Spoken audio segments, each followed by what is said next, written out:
Bismillahirrahmanirrahim. Assalamualaikum warahmatullahi wabarakatuh. Halo teman-teman sekalian, bertemu lagi bersama saya Irna Nur Latifah. Di video kali ini saya akan membahas paket drilling ketiga yang terdapat pada halaman 294 sampai 298. Yang akan kita bahas ini hanya 10 soal, jadi mohon disimak baik-baik ya, karena akan ada beberapa soal yang kita lewat. Nah, soal yang akan dibahas yang pertama yakni soal nomor 2. Nomor 2 ini berkaitan dengan alat optik. Pertanyaannya, lensa mata manusia merupakan lensa cembung, memiliki indeks bias 1,44 dan jari kelengkungan 7,0 mm. Anggap jari-jari kelengkungan kedua lensa adalah sama. Jika sebuah benda setinggi 10 cm diletakkan 50 cm di depan lensa mata, maka akan terbentuk bayangan. Nah, berarti yang ditanyakannya itu bayangan ya. Pembahasan mengenai lensa ini bisa dilakukan dengan dua cara. Yang pertama bisa menggunakan persamaan-persamaan ya penyelesaiannya itu. Yang kedua bisa menggunakan penggambaran menggunakan sinar-sinar istimewa. Nah, di sini saya akan menggunakan gambar ya, penyelesaian menggunakan gambar melalui sinar-sinar istimewa. Pertama kita bikin garisnya dulu, kemudian ada lensa cembungnya, kemudian ada titik pusatnya yang ini ya, yang hitam, kemudian ada titik fokusnya sama jari-jari kelengkungannya. Ada fokus ke 1, ada fokus 2, ada jari-jari ke 1 sama jari-jari ke 2. Nah, kita lihat baik-baik, jari-jari kelengkungannya itu nilainya 7 mm, atau kalau di ke sentimeter kan jadi 0,7 cm di sini ya. Kemudian bendanya itu 50 cm. Berarti benda berada di sebelah kiri bayangan ya, atau di sebelah kiri jari-jari ya. Nah, berarti benda ada di sekitar sebelah sini. Kemudian kita gambarkan sinar-sinar istimewanya. Pertama, sinar datang sejajar sumbu utama yang ini akan dipantulkan melalui titik fokus. Nah, ini ya, harus segaris sama ini ya. Kemudian yang kedua, sinar datang menuju titik pusat lensa yang ini, maka akan diteruskan. Nah, kita udah mendapatkan perpotongannya ya, berarti perpotongannya ini berada di sini, atau ini itu adalah ruang ketiga. Nah, dari gambar juga bisa dilihat ya, gambarnya itu adalah gambar bayangnya itu adalah nyata, terbalik dan diperkecil, dan kemudian ini juga ada di ruang ketiga. Maka jawaban yang paling tepat adalah yang B, nyata, terbalik dan diperkecil. Soal selanjutnya, nomor 3. Gas oksigen berada dalam suatu wadah tertutup pada suhu 27 derajat Celcius. Jika konstansa Boltzmann 1,38 kali 10 pangkat minus 23 Joule per Kelvin, maka kecepatan rata-rata molekul gas ini adalah, nah ini itu membahas tentang apa coba? Tentang gas ideal. Udah dipelajari ya di pertemuan terakhir kita. Di sini yang diketahuinya yang pertama ada suhu. Suhunya itu kan asalnya itu dari ini ya, Celcius. Kemudian kita ubah menjadi Kelvin. Jadi 300 Kelvin. Kemudian nilai konstansa Boltzmann-nya itu 1,38 kali 10 pangkat minus 23 Joule per Kelvin. Kemudian yang diketahui dari soal udah ya. Kemudian kecepatan rata-ratanya adalah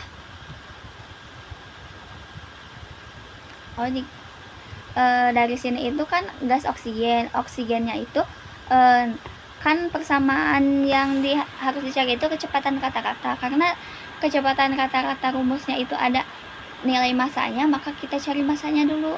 Massa sama dengan molar per nilai Avogadro. Avogadro itu adalah 6 atau ketetapan ya, 6,02 kali 10 pangkat 23. Maka dapat kita ketahui nilai daripada massa untuk oksigen adalah 2,65 kali 10 pangkat minus 23 kg. Nah, kita harus mengubahnya menjadi gram. Jadi, oh ini salah ya, ini itu harusnya pangkat minus 26 karena diubah dari kilogram ke gram. Diperbaiki ya anak-anak. Kemudian untuk kecepatan rata-rata molekulnya itu adalah VRMS ya. Penyelesaiannya yaitu menggunakan persamaan akar daripada 3kT per M. Maka kita substitusikan atau masukkan angka-angkanya.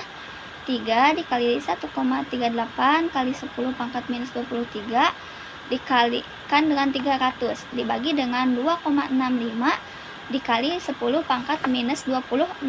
Ini itu 26 ya, karena diubah dari kilogram ke gram. Maka hasilnya itu tak hingga 684 meter per sekon. Nah, karena di sini tidak ada jawaban yang paling tepat, maka kita karena ini tak hingga ya, maka kita ambil angka yang paling mendekati, yaitu jawabannya yang B, 624 meter per sekon.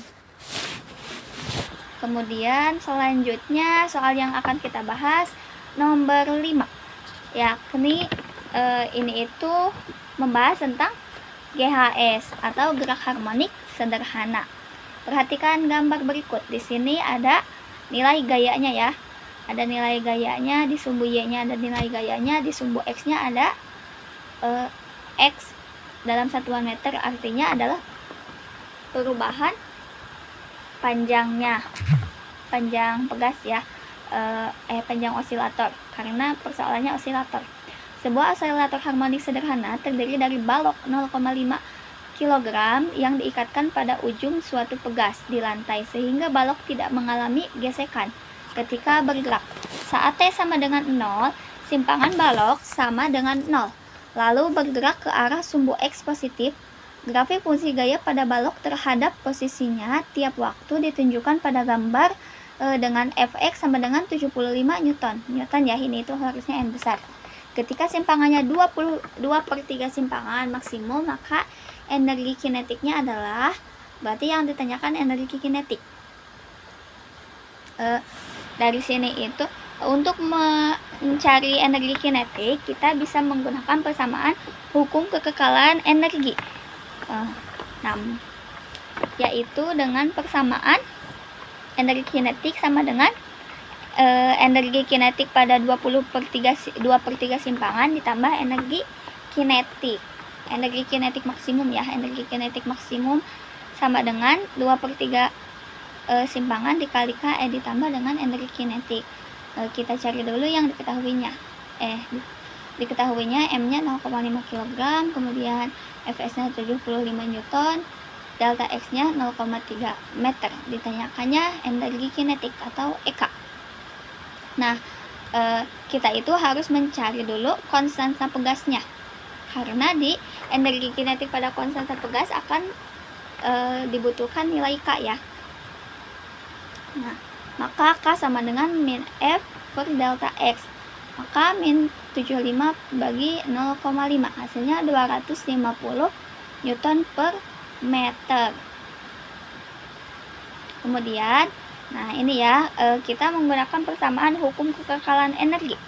Ketika energi kinetik simpangan maksimum, ini itu akan energi kinetik ya, sama dengan 2/3 energi kinetik ditambah energi kinetik.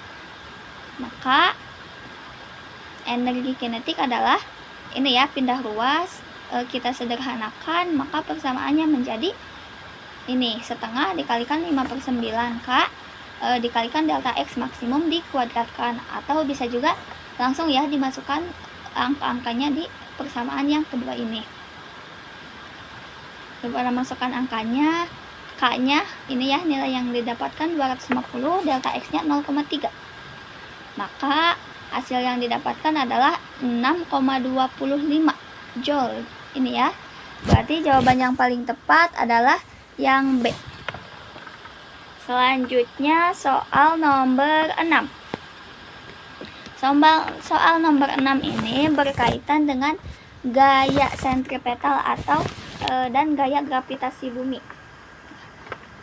Pertama, suatu satelit komunikasi berada tepat di atas kota Pontianak dan merupakan satelit geostasioner. Kemudian, jika jari-jari bumi 6.000 km, massa bumi 5,98 dikali 10 pangkat 24 kg, dan konstanta gravitasi universal 6,67 kali 10 pangkat minus 11 Newton meter kuadrat kilogram kuadrat. Maka satelit ini mengorbit pada ketinggian. Untuk mencari ketinggian bisa menggunakan H sama dengan R besar, atau R besarnya itu jari-jari bumi, R kecilnya itu adalah jari-jari satelit. Nah, langkah pertama yang harus dicari adalah mencari jari-jari satelit.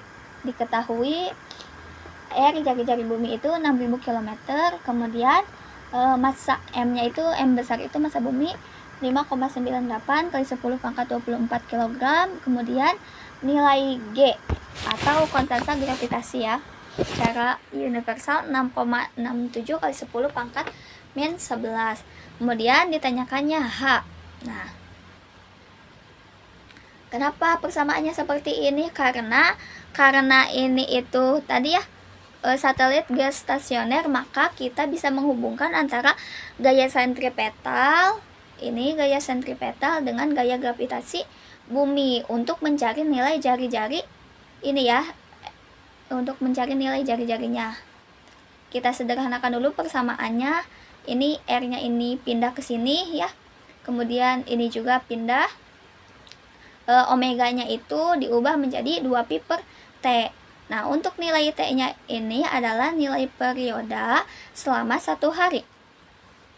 Maka R pangkat 3 sama dengan G dikalikan dengan M besar T kuadrat. Ini T-nya karena per ya, jadi pindah ke atas. Kemudian M-nya kan ini dicoret ya, jadi habis, jadi 2pi kuadrat.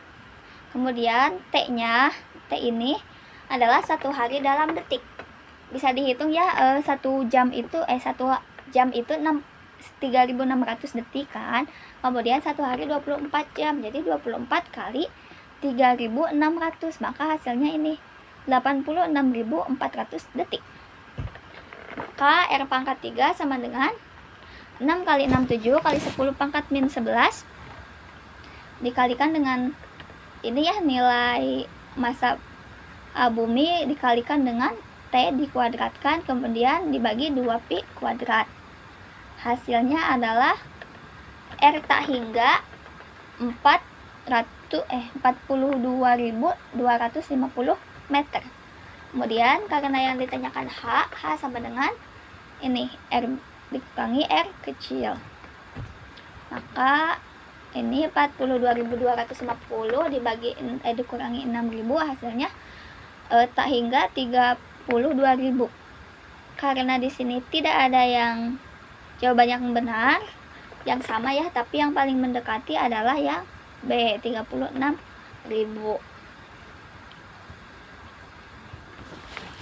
Selanjutnya pembahasan yang kelima ya. Pembahasan yang kelima ini itu membahas tentang apa coba, dari air berarti tentang fluida. Di sini ada kata-kata air ya. Sebuah benda berbentuk silinder bermassa M memiliki massa jenis Rho lebih kecil daripada massa jenis air.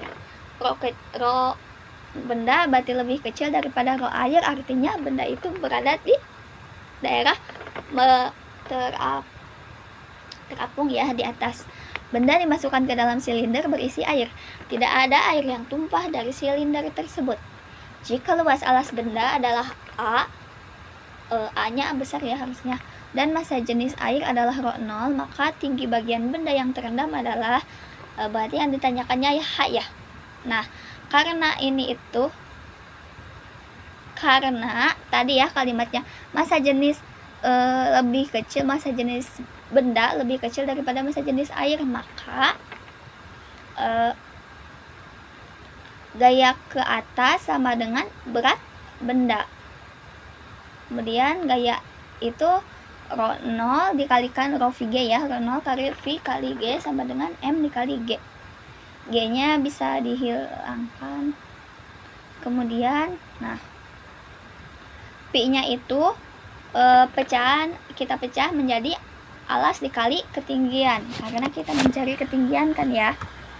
Dikalikan dengan G. Nah, G-nya ini bisa dicoret atau dihilangkan. Nanti ini habiskan ya, G dibagi G. Jadi hasilnya adalah H sama dengan M per rho dikali A. Jawaban yang paling tepat adalah yang E.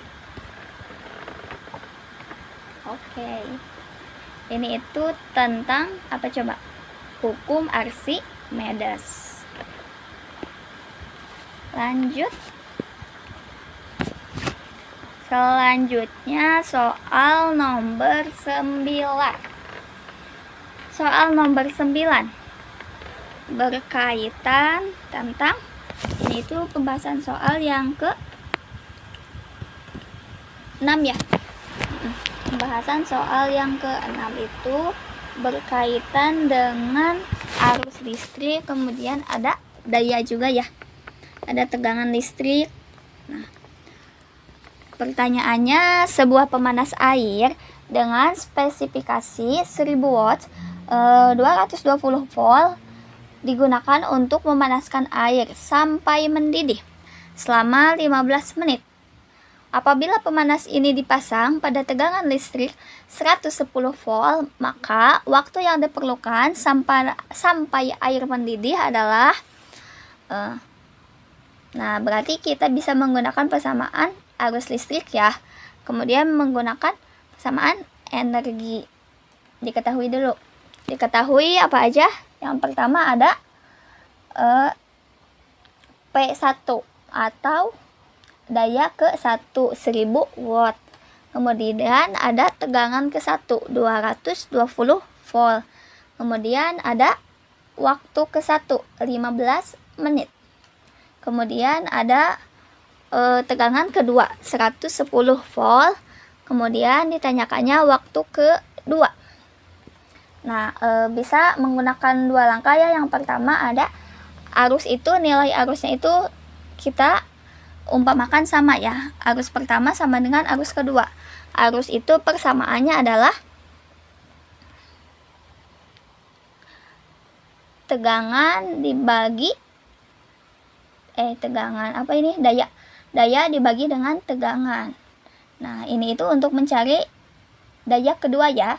Maka daya kedua sama dengan 110 dikalikan dengan 1000 dibagi 220. Jawabannya adalah daya yang kedua berarti 500 watts ya, atau setengahnya daripada daya pertama. Kemudian gimana nih cara untuk menentukan waktunya itu? Kita bisa menggunakan persamaan energi pertama sama dengan energi kedua. Energi itu persamaannya daya dikali dengan waktu. Daya pertama waktu pertama, daya kedua waktu kedua. Kita masukkan bersama angkanya. Daya pertama 1000, waktu pertama itu 15 menit dikalikan dengan 60 detik. Karena kita harus ubah ke detik ya. Kemudian, atau sebenarnya tetap juga bisa sih, soalnya di ini langsung menit ya. Berarti bisa ya, nggak harus 60, nggak harus dikali 60 juga. Kemudian maka hasil yang didapatkan T sama dengan 300 menit. Jawaban yang tepat adalah yang B. Lanjut soal yang ke-7 ya, atau kalau di buku soal nomor 10.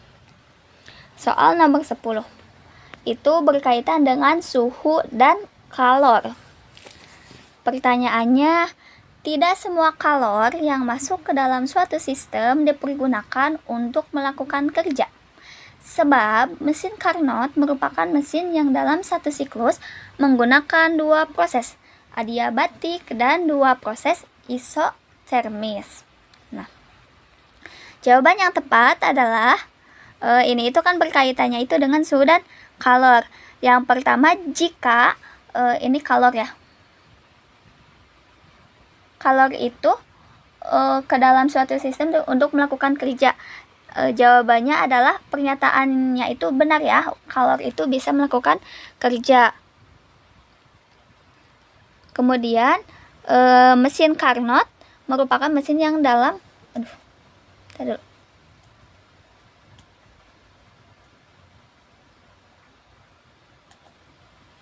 Mesin Carnot merupakan mesin yang dalam satu siklus merupakan dua proses adiabatik dan dua proses isotermis. Akibatnya juga betul ya Carnot itu. Tapi antara keduanya itu, antara sebab dan akibatnya itu tidak ada keterkaitan atau tidak menunjukkan sebab akibat. Jadi jawaban yang paling tepat adalah yang B.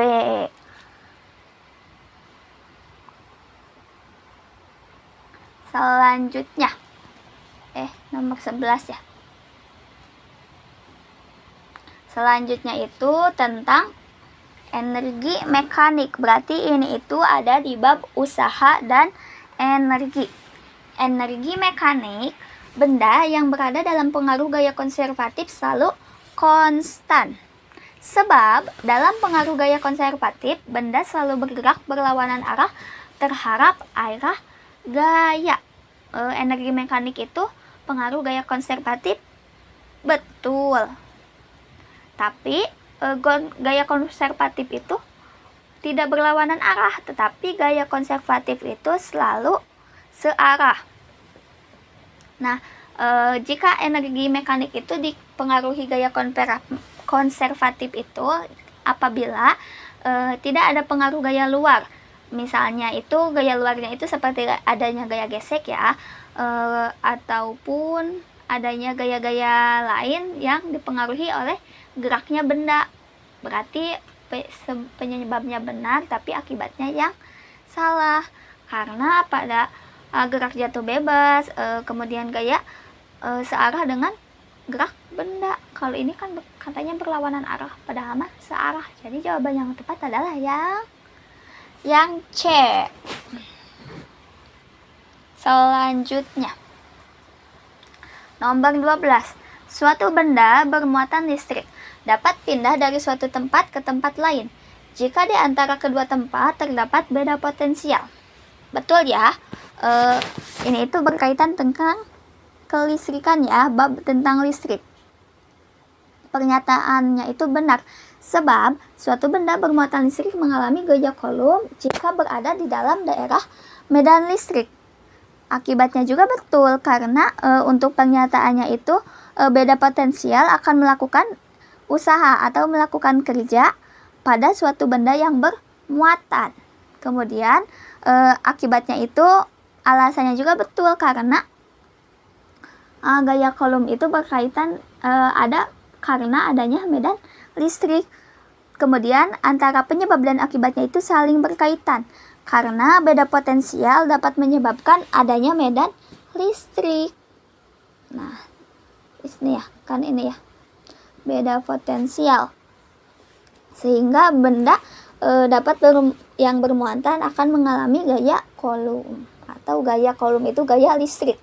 Berarti jawaban yang tepat adalah yang A.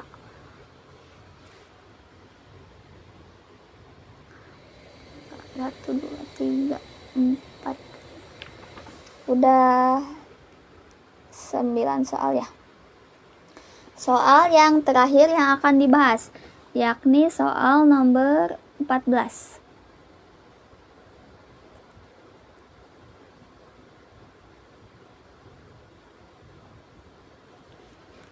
Soal nomor 14 itu berkaitan dengan bab momentum dan impuls. Pertanyaannya, benda A memiliki massa 500 gram yang bergerak dengan kecepatan 6 meter per sekon. Menumbuk benda B sebesar dengan massa 250 gram yang diam. Berarti Pi2-nya 0 ya. Ketika bertumbukan, benda A dan B mengalami kontak selama 5 sekon. Setelah tumbukan, benda B memiliki energi kinetik 8 Joule. Berdasarkan kejadian tersebut, manakah pernyataan yang tepat? Pertama, gaya rata-rata pada benda A besarnya 400 Newton. Berarti yang harus kita lakukan pertama adalah mencari gaya pada benda A. Kemudian yang kedua, setelah tumbukan energi kinetik, benda A adalah 2 Joule. Yang kedua yang harus dicari adalah nilai energi kinetiknya. Ketiga, impuls pada benda A sebesar 2 kg meter per sekon. Yang ketiga yang harus dicari adalah impuls. Yang keempat, jenis tumbukannya adalah elastik sebagian. Yang harus dicari berarti nilai tumbukannya, karena atau bisa menggunakan dengan mencari dengan nilai energi mekanik ya, persamaan energi mekanik. Oke, kita bahas satu persatu ya.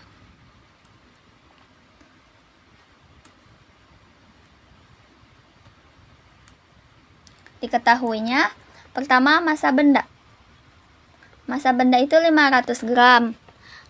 Karena dari gram kita ubah ke kilogram menjadi 0,5 kilogram. Kemudian, kecepatan benda pertama itu 6 meter per sekon. Kemudian, massa benda kedua 250 gram diubah menjadi 0,25 kilogram. Kemudian, kecepatan kedua adalah 0. Kemudian, waktunya itu 5 milisekon. Di pertanyaan 5 milisekon ya, harusnya di soal yang ada di buku. Kemudian diubah menjadi 0,005 second. Kemudian aksen B adalah 8 Joule. Pertama, kita harus mencari dulu gaya rata-rata benda A. Gaya itu mencari dulu kecepatan benda setelah bertumbukan, atau F aksen B dulu ya. Jadi bisa menggunakan ini persamaan E aksen B setengah MP kuadrat EK ya, energi kinetik pada benda B. Nilainya itu kan 8 sama dengan setengah MB nya masukkan 0,25, V aksen B yang dicari, V aksen B kuadrat sama dengan 8 kali 2 per 0,25. Ini ya, pindah ruas angkanya.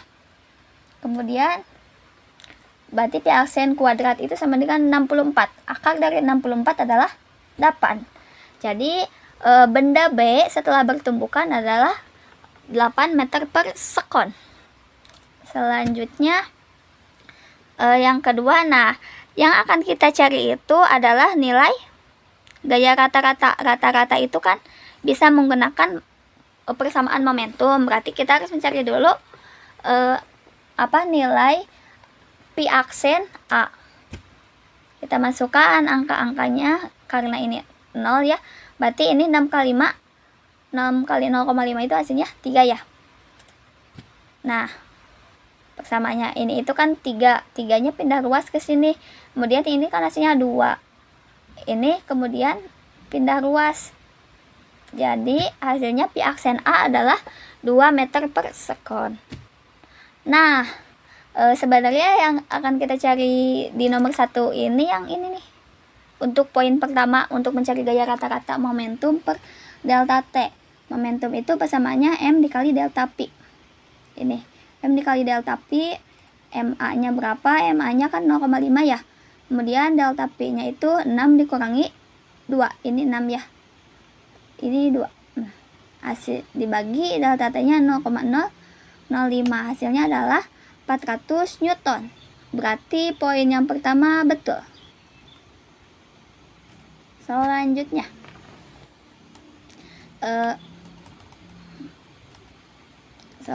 itu nilai energi kinetik. Energi kinetik kita masukkan saja EK-nya, MA-nya 0,5, V aksen A-nya tadi ya 2 dikuadratkan, hasilnya energi kinetiknya 1 Joule. Berarti pernyataan 2 salah. Berarti yang C sama E udah kemungkinan besar salah ya. Berarti pilihan yang antara A sama D jawaban yang tepatnya itu. Kemudian, nah untuk Yang ketiga, impuls. Impuls itu sama dengan delta P. Delta P itu M dikali delta V. Delta V itu 6 dikurangi 2. Ini itu untuk nilai A kan ya? Iya, untuk benda A. Maka masukkan angkanya 0,5 dikalikan dengan 4. Hasilnya adalah 2 kg meter per sekon. Betul, berarti jawaban yang tepat 1 dan 3. Berarti kemungkinan jawaban yang benar adalah yang D ya. Karena yang E udah pasti salah kan, yang nomor 2. Tapi coba kita hitung lagi, nggak apa-apa.